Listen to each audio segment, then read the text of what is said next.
Thank you. Good morning, everyone. So from our keynote speech this morning, you can actually see a slide that has some books on it, right? So one of the books is actually on migrant workers in Hong Kong. So today I'm also focusing on migrant workers' situation, particularly how they join the local movement. So when we talk about migrant domestic workers, we often focus a lot on their activism in migrant politics. But seldomly we talk about whether migrant workers, they will join local political movement. So today, my topic is actually on Hong Kong's migrant domestic workers. So it's actually a group of mainly from the Philippines and the Indonesia's migrant domestic workers. They have been staying in Hong Kong since 1970s because of our open door policy. So starting from the 1970s in Hong Kong, the government, they allowed Hong Kong families to hire foreign domestic workers to work in Hong Kong's family, but they have to be living with the employer. So one of the key topic or issues the migrant workers unions they are working on or advocating is actually against these living policies. And another one is actually called the new conditions of stay. So what does it mean by new conditions of stay? So it's like, it's actually only applied on migrant domestic workers. For other migrant workers in Hong Kong, if you stay for 7 years, then you can actually apply for the local permanent residency. But for migrant domestic workers, no matter how long you stay, so the policy is like if I have a contract, and the contract is actually only 2 years term. So after 2 years, I need to leave Hong Kong for at least 2 weeks. So it actually breaks the 7 years rule because you have to stay continuously in Hong Kong for 7 years in order to be eligible to apply for your permanent residency. So in that sense, actually, this policy, the new conditions of stay, is actually only applied on foreign domestic workers, which is actually most of the unions, they argue, is actually very gender-based because domestic workers are mainly women. So in that sense, they are blocking, the government is actually blocking foreign domestic workers and mainly women from Indonesia and Philippines to come and stay in Hong Kong. So it's actually a very racist and very sexist type of policy. So most of the unions in Hong Kong, they actually have started a lot of migrant workers unions since the 1980s because some of the local church, particularly for the early migrant workers, they are mainly Filipinos and they are Catholics or Christians. So during their day off, they will go to the church. And the local church, particularly those English-speaking churches, they found a lot of problems faced by the foreign domestic workers. So in that sense, they have helped to develop or establish a lot of unions or migrant workers groups. So starting from the 1980s, we actually have a very vibrant migrant activism in Hong Kong. But most of the time, they are actually focusing on the issues related to migrant workers. So every year, they have large-scale demonstrations, protests. It's actually very normal and common, and then you will see the streets is actually all occupied by migrant workers. So their cohesion and solidarity is actually very strong. But on the other hand, we see they do not join in any local political movement. So only they will probably join in the Labor Day movement or the Labor Day protests, or as well as during the early days, during the WTO protests in Hong Kong. So that was another large scale, but it's still on labor rights, rather than talking about how other issues in Hong Kong are really related to them. So in my paper, we are actually looking at whether or not they will join local movement, and in what sense they will join it.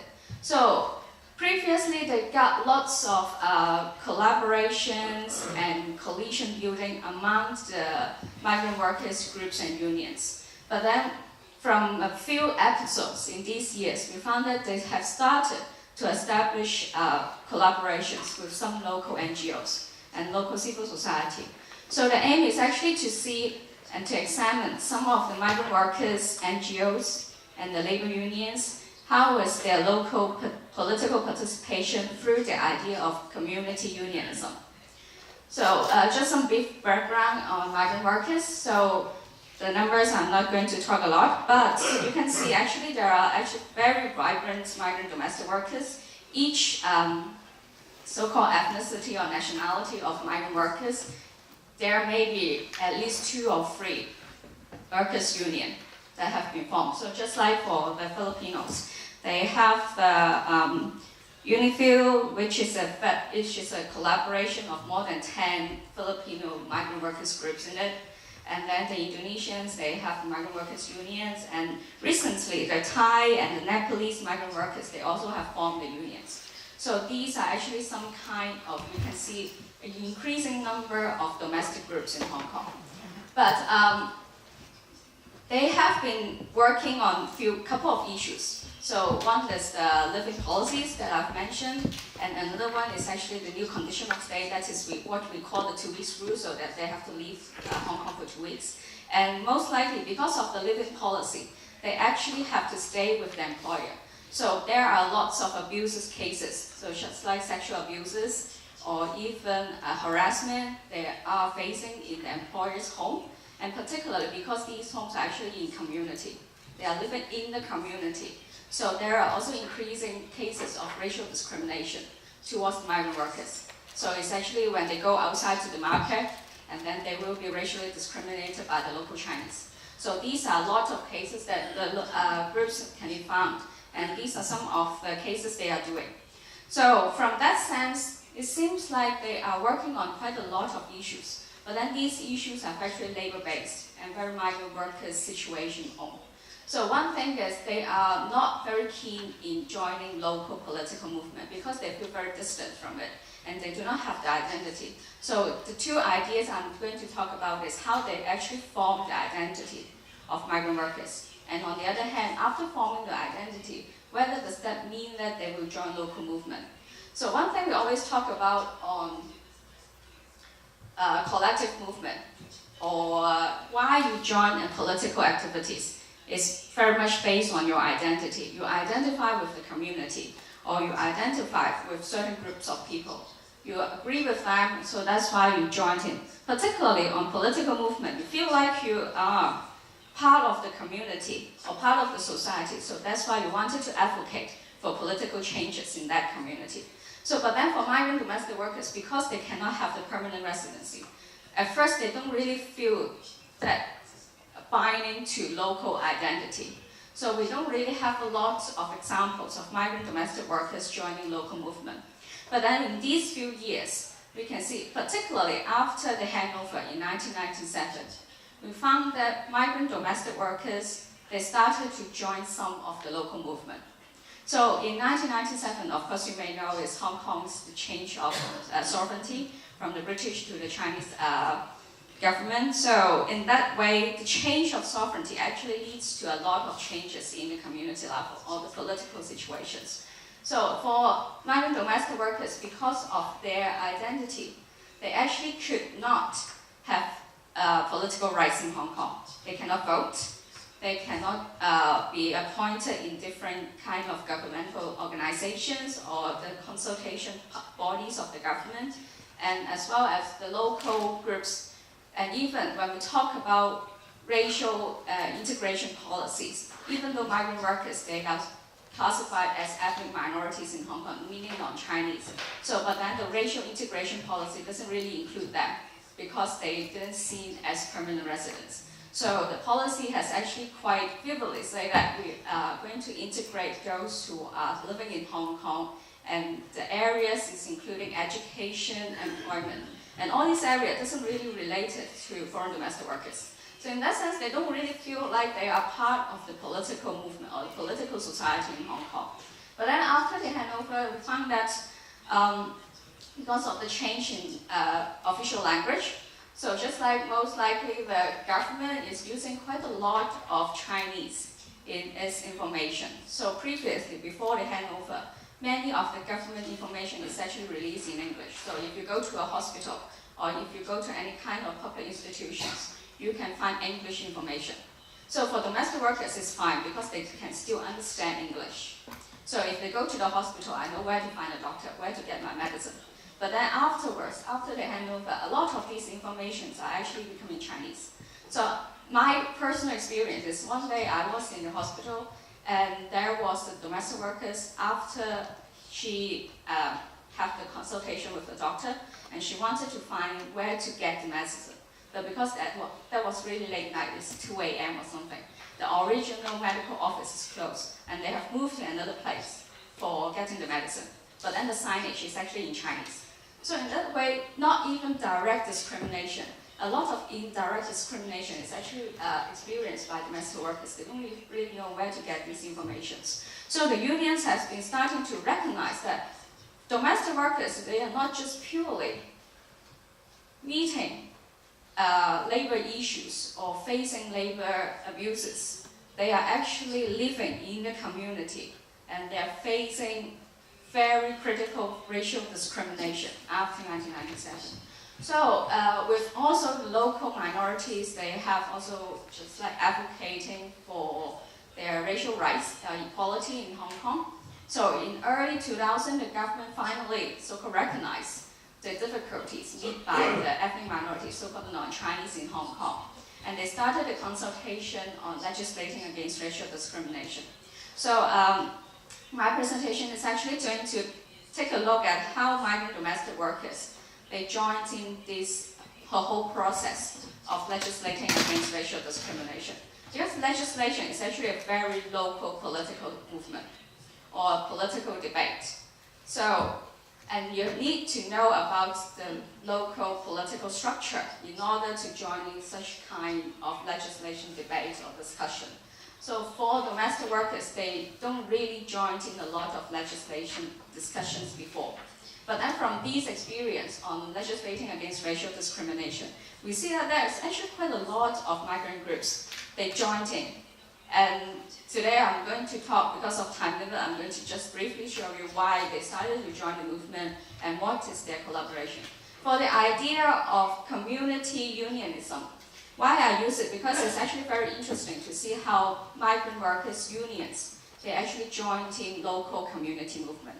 Because from their identity, they see migrant workers as actually having a multiple identity. They don't just belong to a worker's identity. They can be women, so they have the gender identity, racial identity, nationality, ethnicity, and so on and so forth. And these identities are actually very fluid. It flows from one to another, or multiple identity at the same time. So for community unionism, it's actually a change of idea of a union, because mostly when we set up a union, it's based on local workers' situation. So just like in Korea, we have KCTU.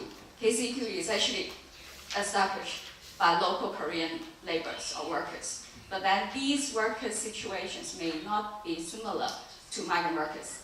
And migrant workers actually goes beyond to the local laborers' concern, because they may meet racial discrimination or ethnic differences with the local communities. So community unionism is actually looking at the idea of how union build up collaborations with local organizations, local community organizations, not labor organizations, okay? So with the legislation process go on, one of the key NGO working on minority rights called the Unionism. So they called for a joint meeting in late 2004, because they found that there are lots of migrant workers groups, minority groups in Hong Kong, and they may be interested to discuss about the legislation together. So in late 2004, they called a joint meeting. And this joint meeting actually involved 15 organizations and unions together, including few very famous or outspoken migrant workers unions. So these 15 organizations, they actually form so-called platforms and working coalitions. And because of such coalitions, the migrant workers, they also have the concern on racial discrimination. They try to reframe the labor issues into racial issues, actually, so that they can meet up with the agenda on racial discrimination. So they argue the living policy and also the 2 weeks rules is actually racially discriminated, because only a particular group of ethnic domestic workers or migrant workers, they are facing these situations. It's not like all migrant workers having the similar kind of requirement from the government. So from that sense, they argue that it's actually a kind of racial discrimination. So the group has been formed, and the group, because of having not just purely on migrant workers' unions, they also include some very local service organizations, which is actually, they don't really join a lot of political movement because they are service-based and social workers-based. And there are also some kind of local civil organizations, human rights organizations together. So this, you can see actually a large spectrum of organizations in it. Some are very vocal and very active in political arena. Some are actually not active at all. So just like the service organizations or the minorities organizations or ethnic minority groups, they do not really want to be very political or politicize the agenda because they feel like they are newcomers. So we always use the idea of refugees mentality. So they feel like they are newcomers in Hong Kong. They don't want it to be seen as very negative or making trouble. They really use the term making trouble in the joint meeting. We don't want to see as making trouble for the Hong Kong people. So we don't want to be very aggressive in our actions. So even though the migrant workers' unions, they use a lot of protests and demonstrations, it's actually very frequent for them. But because of the migrant groups, the minority groups, they don't really want to be that progressive. So on the other hand, they have organized so-called a friendly parade. So just like dancing on the streets, singing ethnic songs, to show that we are part of Hong Kong and it's good to have inclusions, multiculturalism in Hong Kong. So the protest is actually very soft and mild, rather than a very aggressive type of demonstrations. So the working style is very different from the original migrant workers, their ideas. And as well as because their rights of migrant workers, political rights is actually highly restricted. They cannot be appointed as members in the government. Whereas from the local organizations or the local minorities, they are being appointed by the government because of the legislation idea. So the government has set up different kinds of committees and advisory bodies. And in that sense, they try to appoint minority members in the government structure. But then these government structures have highly excluded the domestic workers. So even though they also face racial discrimination for domestic workers, but because the local minorities, they are actually inside this government structure. And many of the groups in that 15 organizations, coalitions, are local minority groups. And they started to be recruited by the government. And later on, that group's agenda become very local minority based, rather than focusing on the domestic workers' issues. So it's become talking more on education of local minority kids, and the employment of minority youth in Hong Kong. So this agenda actually doesn't really match up with the migrant domestic workers organization's agenda. So eventually, the migrant workers, they left the group, or having very, very minimal level of involvement. And on the other hand, they formed their own working group by the domestic workers. They formed this working group have more than 15 organizations because there are a huge number of domestic workers groups and unions in Hong Kong. And they started to join hands with Hong Kong Human Rights Monitor and Unionism to talk more about domestic workers issues. So they used another platform to join in the legislation process. And the bill finally was passed in 2008. Of course, the specific request from the domestic workers group doesn't really include it. So just like the government didn't include the change in the immigration ordinance or the labor ordinance in order to fit in the request from the domestic workers groups. But then the government finally include language as a criteria of racial discrimination, meaning that the government afterwards need to provide different kinds of minority language in this information, including Bahasa and also Tagalog from the Filipinos and the Indonesians languages. So it actually helps migrant domestic workers in accessing to different kinds of information. So right now, if you see the information, just like if they release some very important information, just like on SARS previously, or different kinds of bird flu or something, you will see 6 minority languages in Hong Kong. So all these leaflets, so different minority groups, they know about the situation and the information.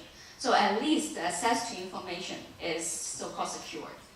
So from this experience, we try to see how the idea of community unionism is actually applying in Hong Kong. Of course, one thing is how the migrant workers, they form their identity. It's actually very interesting to see they actually shift from one identity to another. Previously, they uphold their labor identity strongly.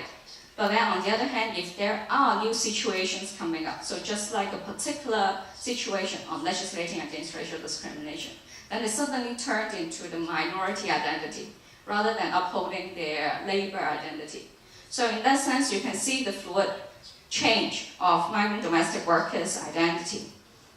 And on the other hand, how your identity is being formed is actually largely related to the state, to the government. So just like whether the government gives you certain social and political rights, actually also influence how you build up your local identity. So because previously, migrant domestic workers are highly segregated from the political rights, so they don't really build up such kind of local identity, or pointing with local organizations or working with the local organizations. But then because of this legislation period, the government actually also outreach and approach some of the migrant groups and the unions. And they also talk with them about how you are as a minority, ethnic minorities in Hong Kong, these issues also related to you. So besides the formal structure established by the government on an advisory body, there was another so-called more informal roundtable discussion regularly held by the government. And the government has invited some of the migrant workers groups in that informal structure. So in that sense, they feel they can be part of the government structures, or they can join in some of the political discussions. So in that sense, they also build up a certain level of local identities with other civil society organizations. But the main idea is you try to see the coalition building, because the idea of community unionism is we talk about the collaboration between unions and the community organizations. So from this experience, we see that at first it's actually very vibrant, the collaboration. But to the later end, the collaboration is actually just like disappeared, because the agenda doesn't fit with each other. And on the other hand, not just the agenda, but also the method of advocacy is also very different. The migrant domestic workers group are more aggressive, and they require direct dialogue or very political dialogue with the government. But on the other hand, the minority groups, they are actually very afraid in engaging in very political discussions. So this structure or the strategy actually have differentiated these two groups of migrant domestic workers versus the local minority groups. So in that sense, we can see, yes, the idea of community unionism actually applies, but then there is also other kinds of consideration, just like advocacy, whether the collaboration can really bring out the agenda of both sides or all parties in the coalitions or in the collaborating relationship. If it doesn't really fit in the agenda of the organization, then such kind of idea of community unionism actually doesn't really can be long-term collaboration. So we see within the discussion on the legislations, it's actually very short-term collaboration. And really, after the legislation, the bill has been passed in 2008, all these collections actually broke down. There are no more very strong collaboration between all these or among all these organizations that have been working during the legislation period. So just a brief conclusion is we try to see how and what situations the migrant domestic workers, they change their identity from time to time. It's actually very much related to the political situations, or the political situation is actually started by the state or by the government. So your identity is actually very much responding to the government's discussions or debates. So whether or not they can build up a very local identity for the migrant domestic workers, one thing is they are highly restricted by their political rights. And on the other hand, it's also very much depending on the events that is being happening during that particular time. So they may shift from a very local ethnic identity back to a migrant worker's identity after the movement. So thank you very much. 재밌는 발표 굉장히 감사드리고요. 홍콩에 대해서 잘 몰랐는데 많이 새로운 것을 알게 돼서 굉장히 감사드립니다. 제가 뭐 내용에 대해서 질문을 드리는 것보다는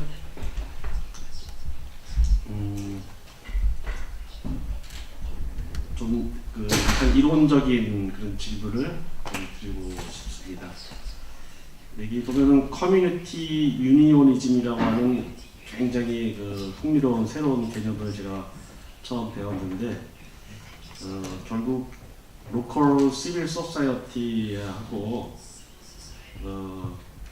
레이버 유니오니즘이 잘 결합을 해서 발전했는데 이것이 어떻게 가능한 일인가, 이게 주요 질문인 것 같습니다. 그 설명 방식을 보면은 아이덴티티의 변화라고 하는 걸로 문화주의적 설명도 하시고, 뒤에 가시면은 15개의 조직들이 모여서 워킹 그룹이 모여서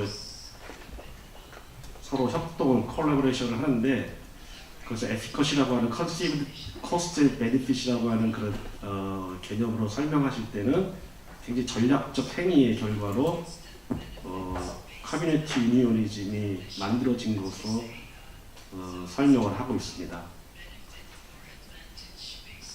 근데 제가 뒤에까지 자세히 읽어보니까 설명 방식이 되게 펑셔널 스트럭처리즘으로도 설명을 하시고, 또 한편에는 굉장히 또 제도주의적인 It seems like a kind of institutionalism, 그런 설명이 제도주의적 설명을 하는 것처럼 보여서 조금 그거에 대해서 질문을 드리도록 하겠습니다. 이 도메스틱 워커가 인플로이어하고 같이 살아야 한다는 리브인 펄리시가 이제 생겨서 국가가 제도를 변경을 시킨 거죠. 시키니까 기존의 평형 상태를 유지하고 있었던 이퀄리브리엄 하고 있던 소사이어티가 좀 디스럽티 됐다는 거죠. 지금 새로운 제도가 만들어져서. 그러다 보니까 피메일 도메스틱 워커가 인플로이어하고 같이 살다 보니까 로컬 단위의 컨택이 많아지고, 로컬 단위의 컨택이 많아지다 보니까 섹슈얼 어뷰스, 헤러스먼트, 레이셜 디스크리미네이션 이런 것들을 자주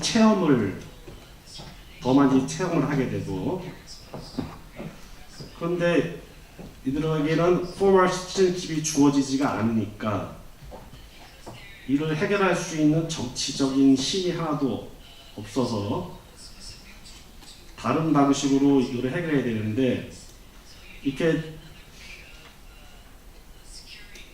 로컬 단위에서 차이니스, 홍콩 사람들과 자꾸 접촉을 하는 것을 통해서 다른 도메스틱 워커들도 비슷한 그런 체험을 하는구나 하는 것에 대한 인식이 생기고, 그러다 보니까 이 공동의 체험을 느끼게 되면서 보다 보편주의적인 유니버설 아이덴티티 포메이션으로 나갔다고 이제 설명을 합니다. 그래서 그거에 대한 구체적인 예로 레이셜 디스크리미네이션 레지스트레이션 프로세스를 이제 분석을 하고 계신데,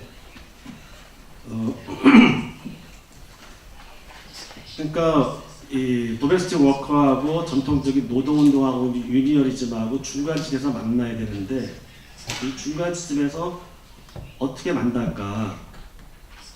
그래서 처음에는 15개 정도 워킹그룹을 만들었다가 결국은 나중에는 거기서 분리되어 나와서 자기들만의 독자적인 워킹그룹을 또 만들거든요. 그래서 그 과정을 설명할 때는 굉장히 레셔널 초이스 티어리로 설명한 것처럼 보여요. Perceived cost and benefit 주로 설명을 하니까. 그래서 전체적으로 설명 방식이 선생님은 문화주의적이고 그런 이코노믹 소시올로지 그런 방식으로 설명을 하신 것처럼 보이는데, 전반적으로 보게 되면 스트럭처럴 펑셔널리즘과 인스티튜셔널리즘 이 두 가지를 다 해서 굉장히 다차원적인 광범한 방식으로 커뮤니티 유니오니즘이 형성되는 과정을 설명하고 있는 것처럼 보이는데, 이것이 제가 제대로 읽은 것인지 그런 설명을 하나 듣고 싶고요. 두 번째는 조금 마이너 퀘스천인데, 도메스틱 피메일 워커 문제인데, 이 레지스트레이션 과정이 어디 젠더 이슈가 아니고 어떻게 레이셜 이슈로 해서 이런 레지스트레이션으로 갔는지, 왜 젠더 이슈가 더 보편적인 이슈가 사람들의 퍼블릭 어텐션을 받아서 나갈 수 있는 것이 안 되고 왜 그랬는지 그것도 조금 궁금해서 한번 질문을 드려봅니다. 예, 감사합니다.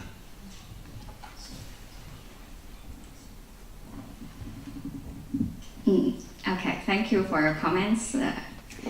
Yeah, it's actually explain what I don't have time to explain because of my presentations.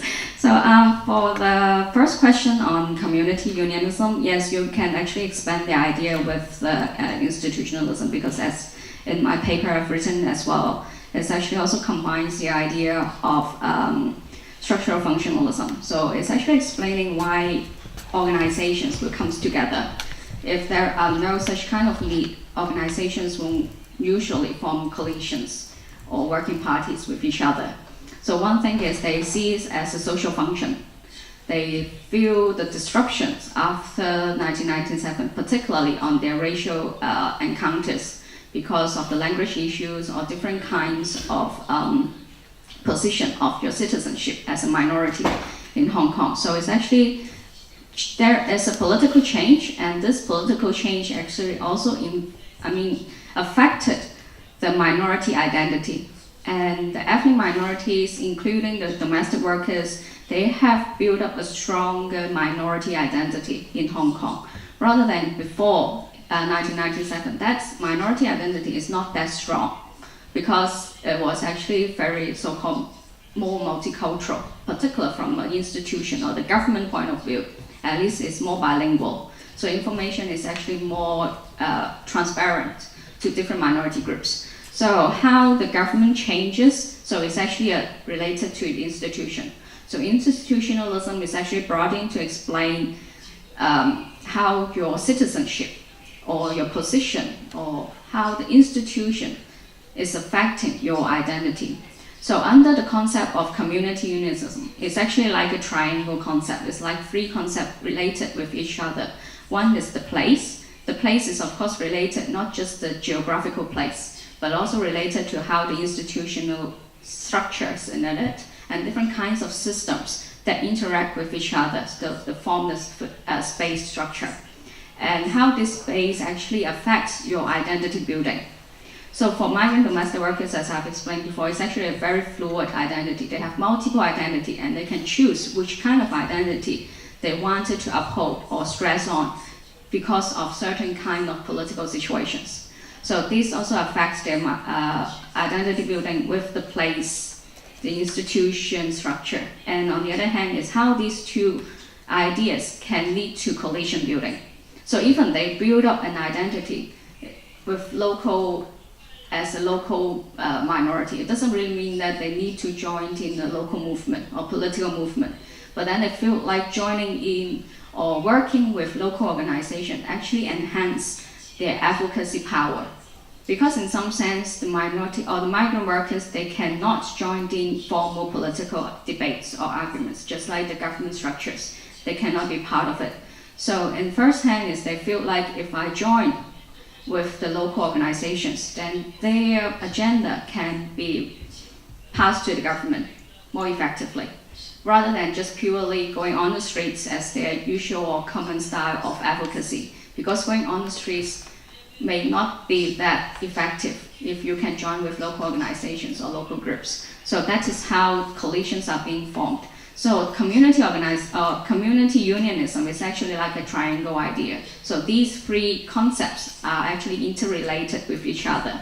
So that is why I put in the idea of institutionalism and social functionalism in it as well. And for the foreign domestic workers issues, it can be very racial based or race agenda, but then on the other hand, it's actually also a highly gender-based discussion, because we are talking about more than 90% of domestic workers are female. And their conditions, the living policies and as well as the new conditions of stays are only applied to domestic workers, but not other kinds of migrant workers in Hong Kong. So other kinds of migrant workers are actually dominated by male rather than female, just like construction workers. But then only domestic workers have such kind of requirement. So we can actually see the NGOs, they actually argue that these two requirements is actually a sort of sexual discrimination from the government point of view. And if we talk about sexual discrimination in Hong Kong, of course it may get some kind of attentions. But because we have the Sex Discrimination Ordinance passed in 1996 already, so it's actually before the handover. And at that time, Hong Kong has a lot of debates on human rights situations. And that's why it seems like very natural to have a sex discrimination ordinance to establish at that time. But after the handover, the human rights discussion is actually becoming more sensitive than before because of, allow me to say, because of the Chinese government's influence. So human rights become more sensitive, and the government is not that proactive in protecting different kinds of discrimination or equality issues. So you need more local pressure from the local groups and organizations. Whereas previously, when we talk about sex discrimination ordinance, there are also involvement from different kinds of NGOs.